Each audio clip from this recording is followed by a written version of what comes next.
Hey everybody, I am finally getting a moment, I would say, of silence, but it's not really silent here.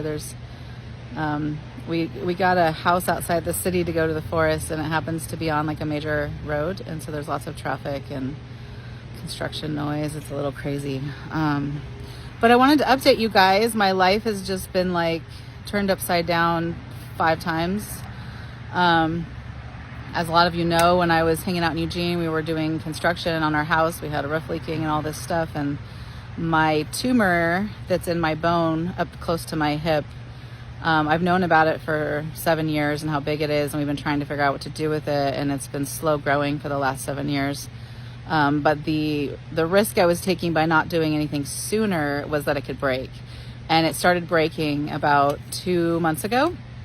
And I immediately got myself on crutches so that it wouldn't snap, and started frantically trying to figure out what to do because I didn't like any of the doctor's plans that I had been getting.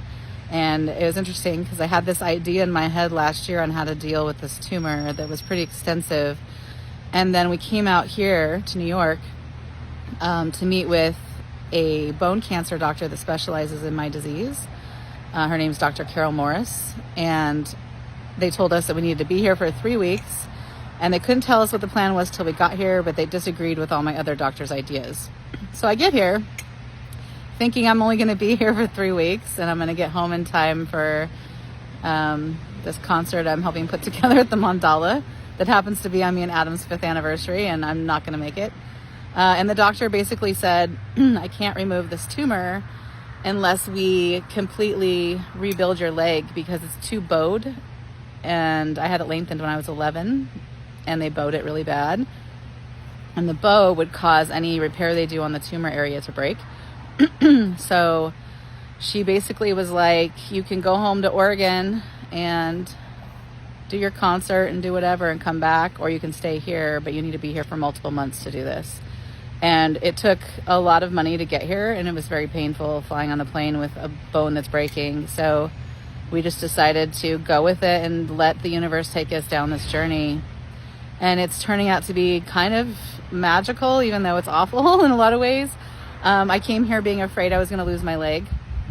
And then Carol had me meet with a doctor. His name is Dr. Prince, and he does limb reconstruction. And he's like top of the line doctor, very gifted. He is taking what he's learned about limb reconstruction and morphing it with what he knows about bone cancer to regrow bones. And his plan for my leg was my exact idea a year ago. It's going to be pretty extensive and very painful, but there's a lot of hope that my leg is going to be better in the end. So my leg is bowed really bad, and the bones are brittle, and I have this tumor, and I've been kind of preparing myself for that one day I'm going to have my leg amputated. And he's basically they're going to cut the tumor out without drilling into it, which was one of my concerns because of metastasization.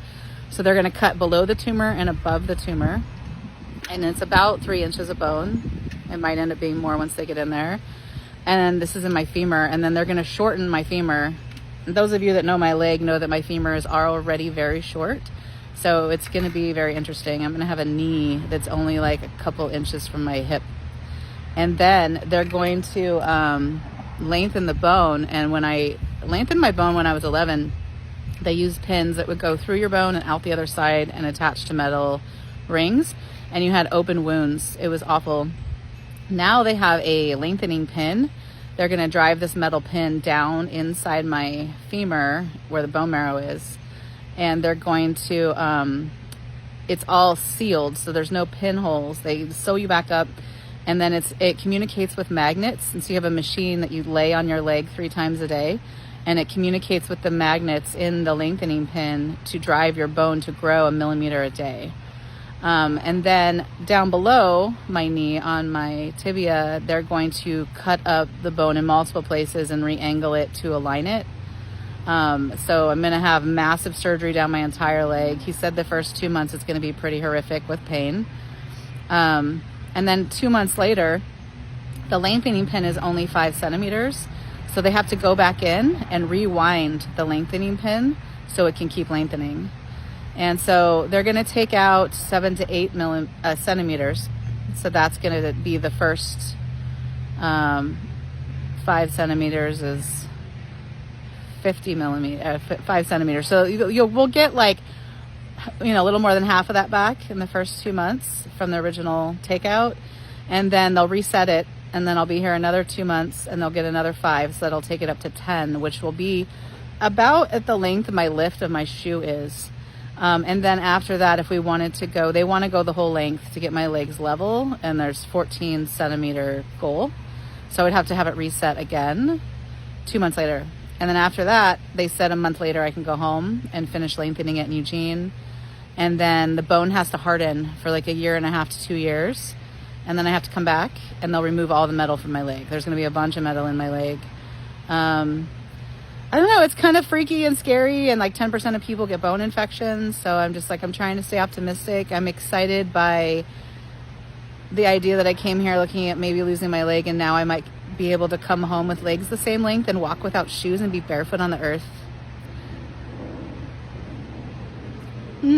Which makes me emotional because I haven't been barefoot on the earth since I was a teenager when I first had my leg lengthened for about a year. And I went everywhere without shoes. It was awesome. And I feel like I don't get to ground with the earth the way I'd like to with bare feet, because if I stand with bare feet, it forces my left hip kind of out of socket because my legs are so different in length. So that's exciting. It's been really stressful here trying to figure out where we're going, what we're doing. We had to send my car out because the rental cars are over $100 a day. My car just arrived today, which is great. And we're looking at rental houses, trying to figure that out. Rent out here most houses are over $5,000 a month. It's pretty intense. We're going to be putting together a GoFundMe for anyone that can help out. We have lots of expenses. There's also tax here on everything, including lodging. And the hotels are ridiculous. We're going to have to be in a hotel for a week when I go back into the city. The surgery is now on the 18th. They had to get 3 surgeons. There's the cancer surgeon, the bone reconstruction guy, and a plastic surgeon to help figure out how to do my skin since they're shortening my leg and then they have to re-lengthen it. They have to figure out how to stitch my skin up.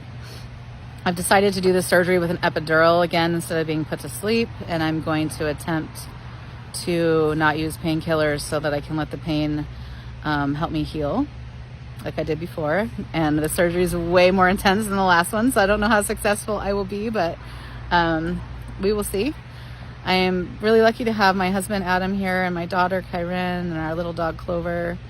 It's hard being away from my support system in Eugene. And it's really difficult being away from my Mackenzie mist water. But life is that way. It's just, you never know what's around the corner sometimes. And so I'm in a hopeful place. I'm trying to stay optimistic, even though part of me is freaking out.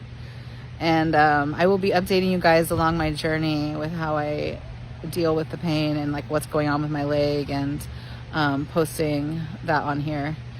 And yeah, I hope everyone is doing okay out there. We love you, and hopefully we'll find a nice little place to be that's not in the city for the next 5 months. And I'll be in touch with you guys again, probably before the surgery. I want to process my anxiety on here so that people that are also going through this can maybe learn ways to hold this kind of experience differently than what we've been taught, with suppressing our pain and our emotions and taking painkillers and distracting ourselves. I'm going to try to do this head on and be present and take in the experience and let it completely transform me in the deepest ways possible. So I like to get the silver lining out of every situation. Anyways, much love to you guys.